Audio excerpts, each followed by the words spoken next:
follow. But this is going to segue really easily, because what neurotransmitters does this stimulate when you look at this picture?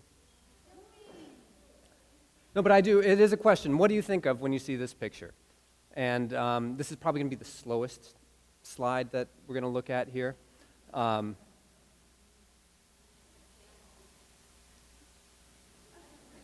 Well, I missed my transition, but one of the things I think of is I see a tool, and I see a very powerful tool, and the segue here is that we're looking at a landscape that has been intensively modified in Australia using a tool like that by a guy named P.A. Yeomans, essentially creating an agricultural system that could hold and infiltrate water using that fossil energy through the machine.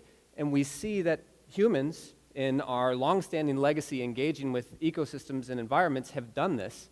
Yet, to build these landscapes without fossil energy, we're talking generations, thousands of years of creating this infrastructure and able to support ourselves and sustain ourselves in the environment. And we see that really these interventions come about from a recognition of pattern in the landscape.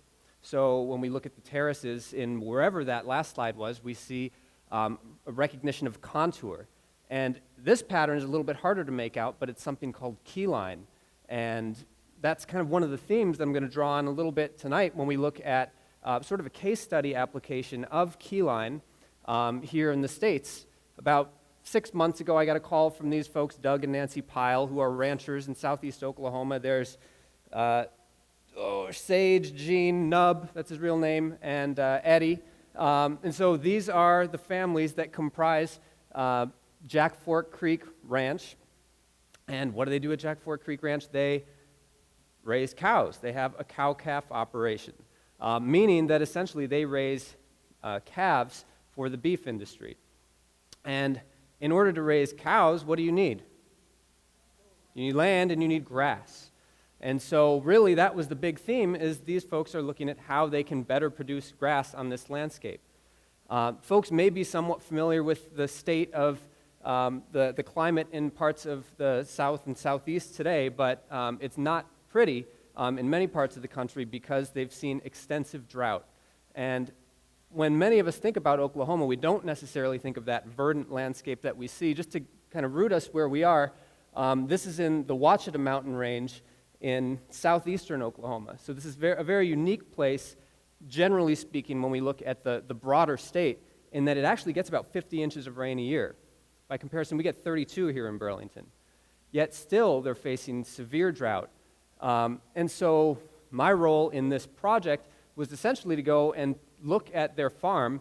And farm is a bit of an understatement. This is a 3,000-acre ranch, which was something well beyond my own level of experience and expertise to explore, and try to make sense of the patterns that the landscape suggested so that they could better produce grass to sustain their operation.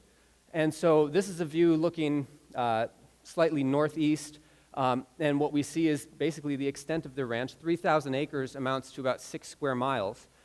So needless to say, it took quite a bit of time before I had any real context for what we were looking at when we looked at the base map. And most of the ecological site planning work that I do largely revolves around much smaller landscapes where you can actually walk and get places. Yet here, I got to make good friends with the gator as a mechanism for traveling around. But this is the landscape that they're reclaiming, essentially pioneering in an effort to grow beef.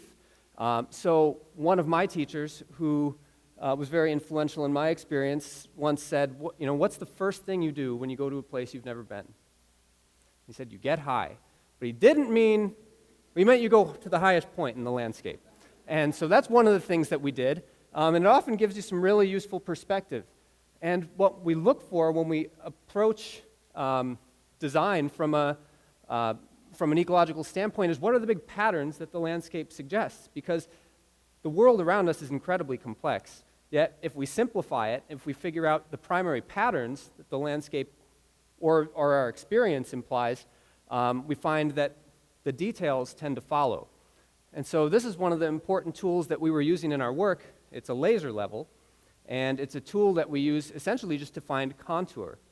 So some of the most important things that we need to consider when we're looking at growing grass are sun, which we got plenty of, water, soil, and biology. And so we're looking for the weakest links in these systems and where we can make slight tweaks in the system and intervene in such a way that we produce healthy, reliable grass. And so in this cycle, essentially we're kind of looking at their process, again, of pioneering this landscape from chisel plowing along the contour to help slow and intercept water to increasing biological populations. But on a larger scale, again, we're kind of zooming back out. You may have seen, hopefully you remember the slide I showed about 3 slides ago, which showed big patterns. We're zooming in and then looking at, what are some of the potentials for each of these zones on a much more broad scale. They have a lot of forest on this ranch. And this is what quite a bit of it looks like. And this is a legacy of probably 15 to 20 years of regular prescribed burning with the intention of killing the woody vegetation and favoring grass in the understory. And we see on some of these upper rocky slopes, it hasn't fared particularly well, yet in some areas we have this beautiful savanna-like ecosystem, which there's a term for this. Essentially, it's called silvopasture, the integration of grazing and tree management, or silviculture. And so this was ultimately, the pattern that we were looking at achieving, and with a much broader vision of creating ecologically harmonious landscapes that sustain people, that provide right livelihood, that sustain healthy animals, provide habitat for wildlife, beneficial and critical ecosystem functions, and also just are beautiful and inspirational. So hopefully by the time we come back around full circle, we recognize that there's a lot of potential in the fossil energy that we have available to us. And when we think intentionally about how we apply it and use it, those tools have an incredible capacity to increase our resilience into the future.